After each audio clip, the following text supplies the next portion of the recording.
Hey, what's going on, everybody? Welcome back to the channel. Here we are, XRP on the daily chart sitting at 0.47667, down or up 0.03. So it was just down a couple seconds ago. But as you can see, still breaking on that support level of 21 exponential moving average. So holding at that point, broke below, broke back up, still sitting here. Also, when we break this down into the smaller time frame of our 1 hour time frame, you can see it's been bouncing up in between our 4 hour supply and demand zones that we talked about yesterday. So we'll jump into that. Also in today's video, Ripple launches test phase for Ethereum-based smart contracts on the XRPL. So we'll go into the details on this article. Really exciting information. Just XRP just continuing to stack more and more utility on top of itself. MicroStrategy outperforms leading traditional assets since adopting the Bitcoin standard. Now, what's interesting, some people out there right now think MicroStrategy is insane, right? He's lost his mind. And that's because obviously Bitcoin being so severely down, very, very dangerous if you're looking at the company, how many billions of dollars they've lost because of Bitcoin being down. But over the long term, and that's what he keeps on talking about, long-term Bitcoin is going to help our company be successful. So we're going to cover this information today. And we'll also go over Terra developers proposed revised $95 million Luna ecosystem funding program. And then, of course, we're going to jump into the weekly, daily, 4 hour charts of XRP. We'll also take a look at Ethereum and Bitcoin in today's video as well. And hey, if you're new here, my name is Ryan Huggins. I'm a crypto and real estate investor here in Southern California. And my job is to help be your crypto shortcut, because if you're like most people, you probably don't have the opportunity to spend hours a day reading through articles, going through the charts. You have other things to do. Well, that's what we do here at this channel. We bring that information to you in a condensed manner. If you're looking for a crypto shortcut, make sure you smash that subscribe button. So here we are. Terra developers propose revised $95 million Luna ecosystem funding program. We've been covering a lot of information lately on Luna and the Terra Classic, right? All of this stuff is very important because we do understand that a lot of you guys out there in the community also used to hold or still hold. I mean, used to hold lots of money worth, right? Now you probably hold a lot of coins worth that are might not be worth as much money, but they're trying to bring it back. So it is an update to the original $100 million ecosystem funding proposal, which Terra developers said did not fit the community's needs. On Monday, developers of the Terra ecosystem, consisting of Luna Classic LUNC, which was formerly known as Luna, Terra USD Classic USTC, and Luna 2.0 Luna, proposed a revised expansion program for allocating $95 million worth of Luna, 248 mil, or 95 million Luna worth $248 million. As told by Terra, the new proposal is designed to incentivize development in the Terra ecosystem and fix issues in the original proposal. In the original plan, around 10% of Luna's total supply, or 100 million Luna, would be allocated to the ecosystem, with 80% of that amount going to developer mining rewards. However, Terra staff explained that there are only a handful of projects with total value locked on the protocol, and such lack of competition would not result in the proper distribution of mining revenue. Under the new proposal, developer mining rewards would decrease from approximately 80 million Luna to 20 million Luna. On the other hand, 50 million Luna would be reallocated as liquidity mining rewards to incentivize building decentralized exchanges on the Terra ecosystem. Another 20 million Luna will be given as developer grants, with a maximum recipient amount of 125,000 Luna per project per year. And finally, 5 million Luna will be given to users to incentivize traction. Now, we're talking Luna, right? The new coin that was created. So basically, Luna 2.0 is what they're talking about giving away here. That is also the reason that some people got upset, because of the fact that they're still, like, this new ecosystem was created. Why are we giving away all of this money to all of these people when the last ecosystem didn't succeed?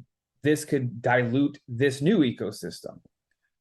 And here they have the information. One, attention lunatics, a new proposal has just been posted on Agora outlining a new ecosystem expansion program, the Terra Expedition. You can click the link here if you wanted to go to that. Terra powered by Luna, Terra Money, October 17, 2022. A 7-member committee consisting of Terraform Labs employees, community leaders, and external experts will oversee the allocation of funds. The appointment period will be 1 year, with non-TFL employees in the group receiving a monthly compensation of 1,000 Luna. Although the committee members will vote to decide on funding proposals, the committee itself will have discretionary authority over the allocation of funds.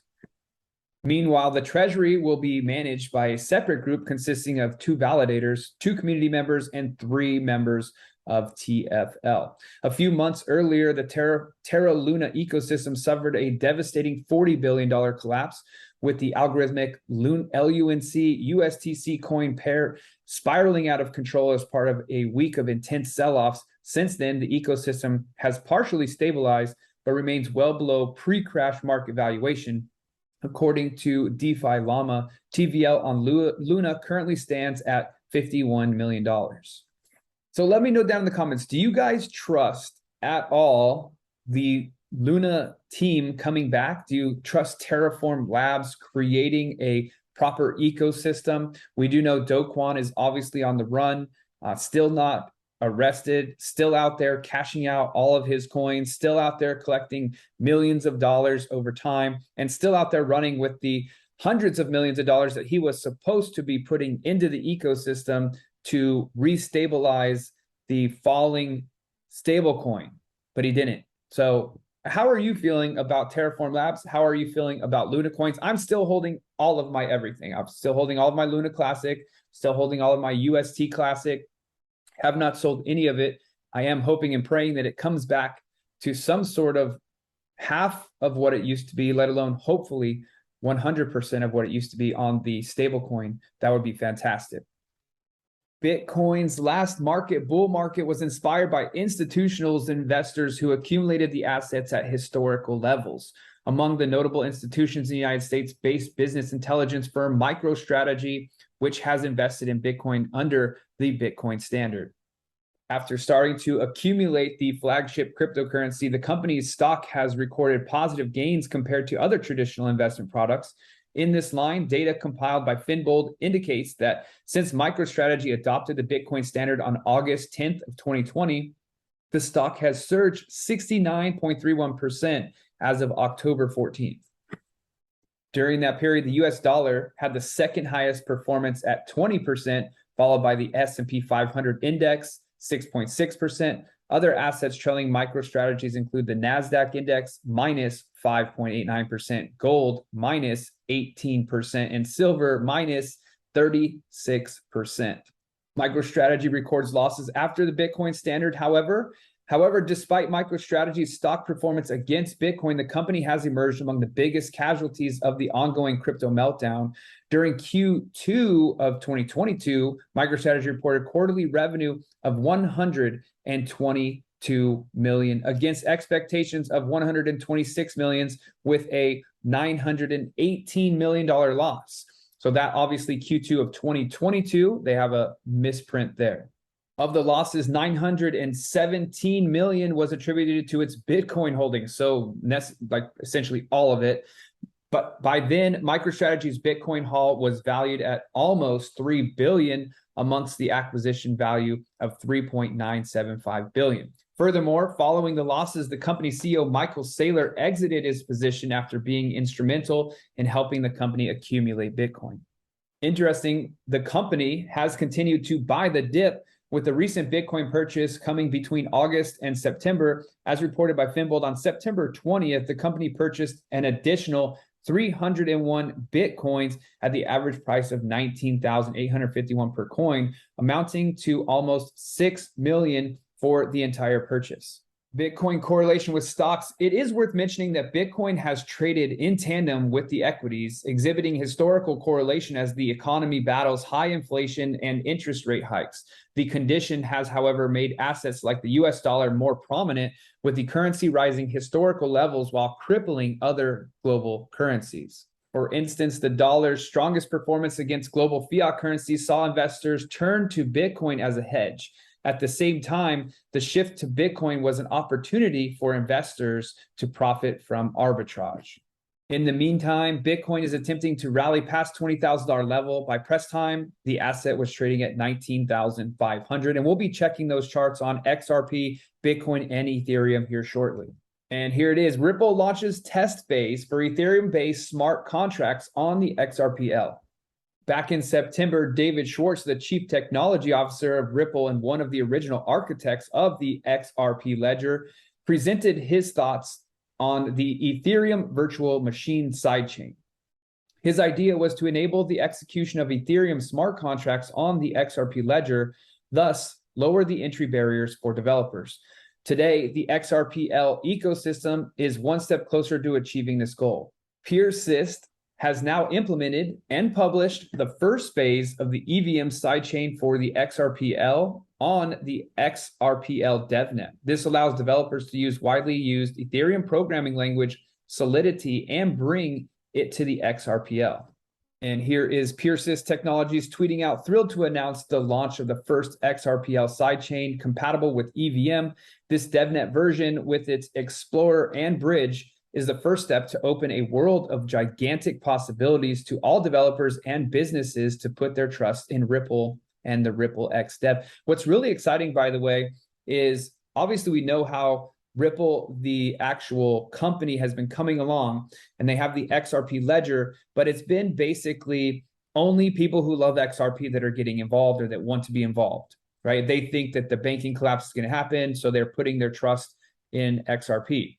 What's interesting, this right here, bringing some of the Ethereum developers, because there's thousands upon thousands of people that learn to develop on Ethereum, can now come and work on the XRP ledger. This is a huge deal for the growth of the XRP ledger, not just being a cross-border payment system, but now being a more robust business opportunity all the way around.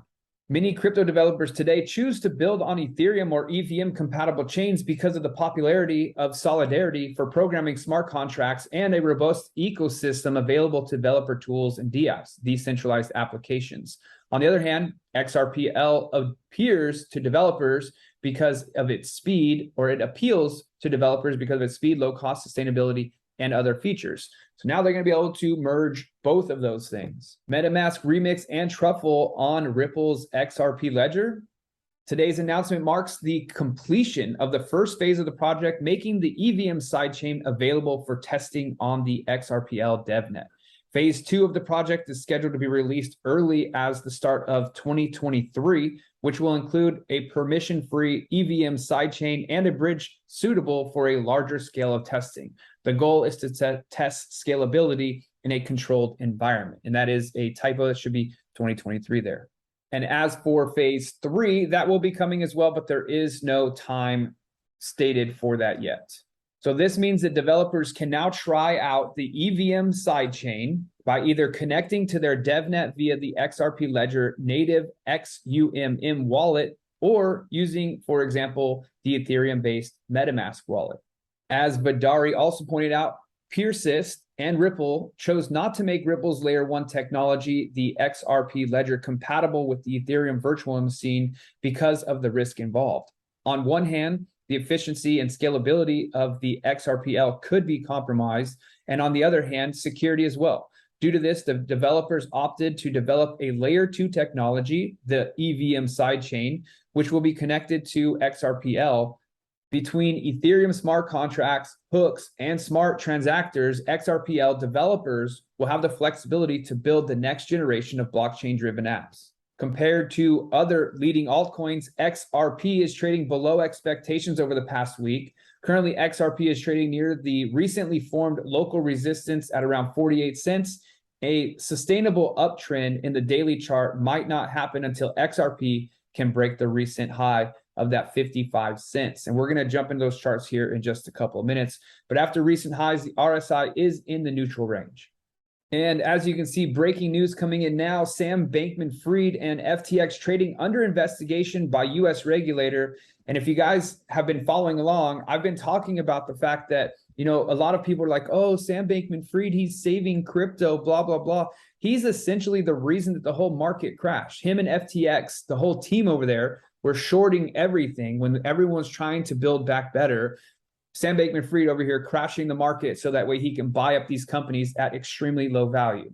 Per reports from Barron's, FTX CEO Sam Bankman-Fried and other subsidiaries of these platforms are under investigation by the Texas securities regulator. The executive and affiliated entities will be under probe for their alleged offering of unregistered securities. The Texas State Securities Board and Texas Department of Banking filed a motion against the U.S. Bankruptcy Court in Southern District of New York. According to the report, the regulator will look into Sam Bankman-Fried, FTX Trading, and FTX US in relation to the Voyager Digital case. Voyager Digital, the platform, was one of the 3 major crypto lending platforms that filed for bankruptcy in the United States after halting operations for its users, negatively impacted by the collapse of the crypto market. Voyager Digital was forced to declare bankruptcy. And in the months after its filing, FTX, Sam Bankman-Fried, attempted to acquire Voyager assets. Additional reports confirmed that the crypto exchange platform won the bid for these assets valued at $1.4 billion. Voyager Digital and 2 of its subsidiaries are currently in a legal battle with the enforcement division. The regulator and its enforcement arm are accusing the platform of offering unregistered securities to U.S. citizens. Personally, I hope it all goes away. I hope it all becomes normal. I don't like to see any negativity in the crypto markets at all. So let's just hope that that ends up getting resolved.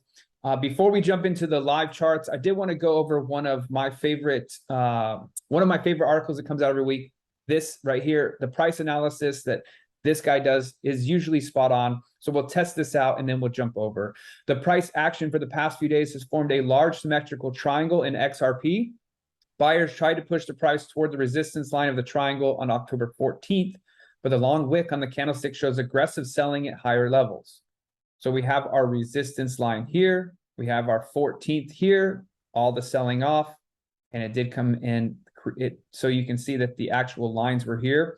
This big bottom here created the support line and the shape for the symmetrical triangle. You can see right now we are still holding at that 20 exponential moving average. I use the 21 exponential moving average, but it's right there about the same spot. You can see that that is at 47 cents. And then the red line here is the simple moving average. That one's currently sitting at 41.88 cents. RSI trading at 52. If the price sustains below the 20-day EMA of 47 cents, XRP could slide to the support line of the triangle. This level could attract buyers, and a strong rebound off of it would suggest that the pair may continue to trade inside the triangle. On the other hand, a break below the support line could sink the pair to 41 cents. So going back here, it is very much a possibility. Price does come down here, test this support line again, rise all the way back up to here, being at that 44 cent level if it were to raise all the way back to the resistance line, or it could break all the way down here to this ultimate support line that comes to us all the way back here from before August, and that would put us at that 41 cent level of support. Trading inside a triangle is usually random and volatile. Although the triangle usually acts as a continuation pattern, it is better to wait for the price to break above the triangle before placing large bets. And again, I'm not a financial advisor. None of this information in this video should be considered financial advice. Do your own research. Do not buy or sell anything. Let's go check the live charts. All right, so here we are on our live charts right now. Currently at basically even for the day. It did have a little push down. Bulls did bring it back up above the 21 exponential moving average. You can see there. And it is also trapped in between all of our 4-hour supply and demand zones. Let's go ahead and remove all of the lines though for now. You can also see I did pull up on the daily here. I turned on the divergence for many indicators back on Monday, October 10th.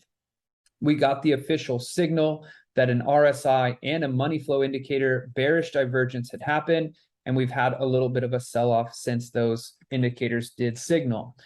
Going back over here to our Heikin-Ashi candles, we are going to see that this is the candle that we were talking about that was a support, or that had been a resistance that is now turned into a support. So we're going to grab this line here. We're going to go to horizontal line.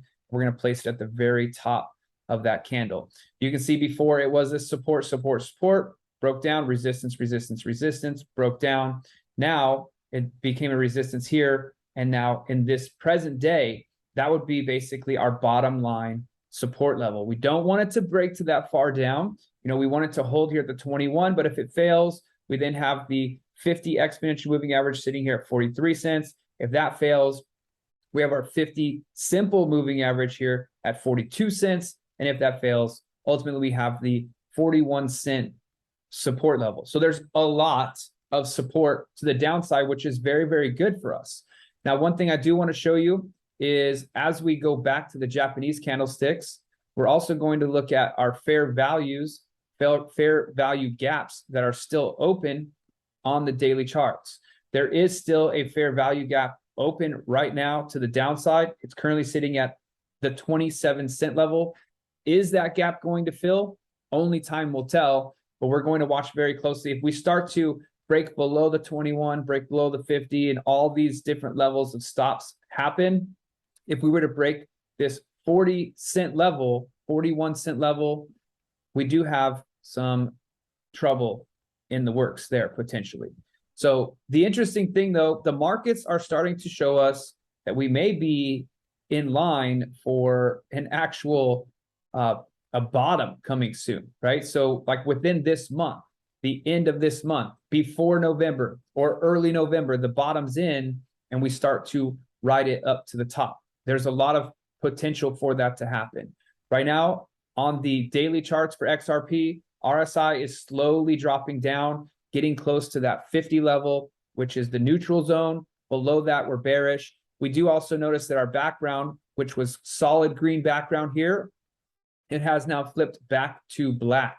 That is typically bearish, while green is very bullish. You can see that when we were green, we had the massive moves to the upside. Now we flipped a little bit bearish, heading to the downside.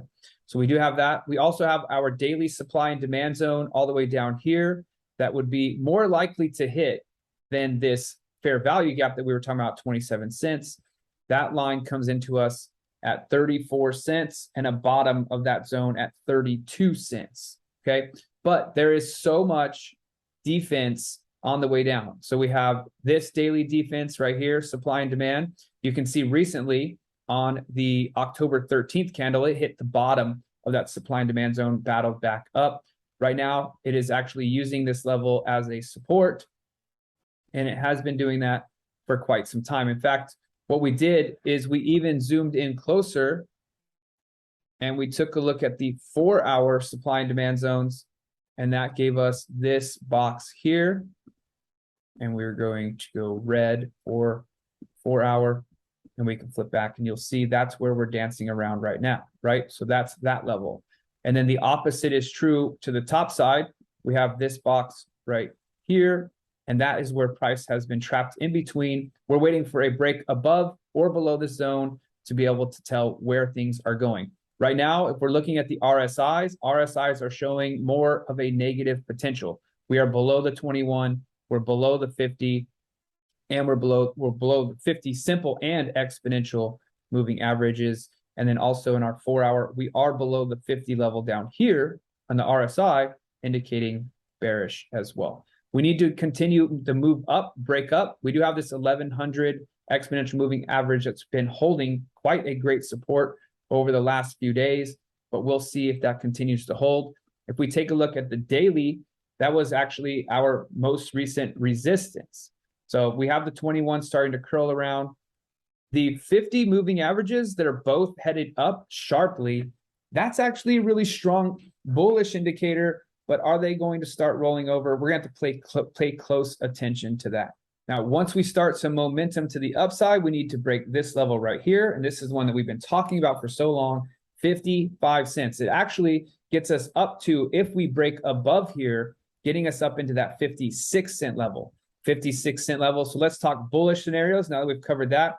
Bullish scenarios would be us moving up here, claiming 55 cents, establishing a support level at 56 cents, making our way up to the next level. Our next level becomes the next supply and demand zone here on the daily charts, which is this box right here. And this one we will color yellow for the daily indicator. And that gives us a 58-cent bottom, but the 65-cent top. And that's what we've been talking about here on the channel on this segment, getting back, claiming support at 55. Then we can move up, claiming our support at 65. Then we move up, claiming our support up here at 75 cents. So we got the 55, the 65, the 75 climbing up in 10-cent increments. That's what we're looking at on the bullish scenario. But like I said, bearish scenario, we have all of this support to basically prevent it from dropping this far. But if it does, there is a potential downside to 34 cents. All right, let's take a look at Ethereum. Ethereum is currently trading at 1,330. It is up 1.87% today, making its way up. Also, it is about to hit on the daily charts here, it's about to hit the top of our volatility band, and it's getting very close to the 50 level of the RSI. It needs to break above both of those things, and that would be very bullish. So right now, this is in a neutral territory, as well as the way price is trading for it is very neutral also. Let's go ahead and take a look at our divergences, see if anything has appeared lately. So we do have a bullish divergence on the daily charts here of the Heikin-Ashi candles, the histogram, the RSI, the stochastic, the CCI, the momentum indicator, the on-balance volume, the volume-weighted MACD, massive, big time, huge positive bullish indicator there. And then if we drop down to the 4-hour scenario and take a look, we also have the histogram, the momentum, and the money flow indicators starting that bullish run. We've also now broken up here on the 4-hour above all of our indicators. We are now above our 21 exponential, we're above our 50 exponential, and we're above our 50 simple moving average. As you can see over time, though, we've been going above and below, above and below, above and below, above and below. So we are waiting for the official breakout of that. So we do have a local potential breakout right now that could be happening. So we'll go ahead and show you here on this spot right here. Could be a breakout that we could be seeing, 1350 essentially. The next breakout would be, we'll jump to Heikin-Ashi's now, and we'll see this one. Here's our high point, and then we even have a high point here. So 1383, 1400. So the reality is if we can break this 1350, climb our way to 1400. If we claim 1400 for XRP, that is so bullish because everything getting up here would be extremely bullish. All of our moving averages would be sloping up extremely hard. Everything would be looking very good. And we would have had the breakout above all of these resistance zones. Our only issue is the way up there, there's resistance, right? So there's a lot of resistance on the way up there. On the 4-hour charts, we are also extremely close to the 70 mark, which would be considered overbought territory for the Ethereum charts here. So we'll keep a close eye on that. And if we drop down to a smaller time frame, still looking bullish here. And if we even drop down to the 1-hour time frame, looking very, very bullish. Obviously a little overbought here, overbought. But you can also see our green line here, our 1100 exponential moving average sitting at 1396, typically will act as a magnet. So we check our 30 minutes. So you can see it has just recently hit the 30-minute and it hasn't broke above there. Now, here's what's really interesting. If our red 50 exponential moving average crosses this blue 1100 exponential moving average, we could see a really serious parabolic move here, even though we just recently on this 30-minute got a major bearish divergence, histogram, RSI, stochastic, all that. That could play out over the next couple of hours, maybe next couple of days. But when this crosses over and that becomes bullish, very exciting things can happen. In fact, if we drop down, let's go to the 5-minute and take a look back when this did happen. Look at this. So when the red line crossed the blue line, we had the massive move. Now it did come and retest, right? But ever since then, we've been very, very bullish. So exciting to see on the move. So when we jump to the 15 move, that just happened, right? So the 15 exponential moving average just made that pop to the upside. And as you get on larger time frames, obviously it's harder to get there, but when it does, the results are much more exciting. So as we see right now, that moving average currently sitting at 1397. So we'll keep an eye on that for Ethereum. Now jumping over here to Bitcoin, taking a look here on the daily. The daily has just rebounded, just wicked off of our 50 simple moving average.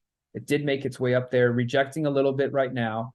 It has not made it up to the 50 exponential moving average, the red line.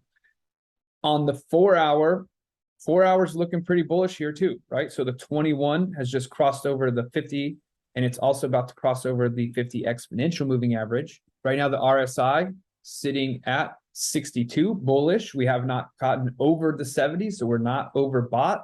So there's a lot of potential for Bitcoin right now. Now, there is one other thing I wanted to show you guys here on an indicator that showed something that is to the contrary. All right, so this is an indicator that shows buy-sell signals, and it's called the 9-count buy-sell signal. So price has been rising, rising, rising. On the 4-hour charts, it just hit a 4-hour sell signal. Price is trading sideways, so we might have a dip here soon.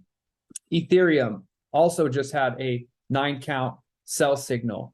Those are trading at different levels than XRP. You can see XRP just recently had a 9-count buy signal. It dipped significantly from there, but there is a potential of it to continue moving up. So does this signal work? We'll keep an eye. When we take a look at the weekly charts, there is no 9-count here in the play for XRP. Looking here at Ethereum, there was about to be, and there still could be because there's 6 days and 2 hours left. If this were to start to drop lower than this previous 4 candles, we would get another red triangle here indicating a potential 9-count buy signal. Look what happened last time a 9-count buy signal happened. This happened, and it made a really nice move to the upside. Taking a look at the Bitcoin option, same thing. It did reach, look at this, Bitcoin did get an official 9-count buy option here on the weekly charts. So we'll follow this along because look what happened last time the 9-count buy signal happened. It actually had a severe dip the next week, but then we had the rally back. So we'll keep an eye. I haven't used this in my own personal trading for buy sell signals, but it's something that I just saw recently. Wanted to bring it to your guys' attention, see if it's something that plays out for us as well. Again, not financial advice, do not buy or sell anything as we talked about on this channel. But hey, speaking of something that is advice, we got some advice for you on how to make money, a nice side hustle, so that way you can stack some chips when the market is down. So check this out.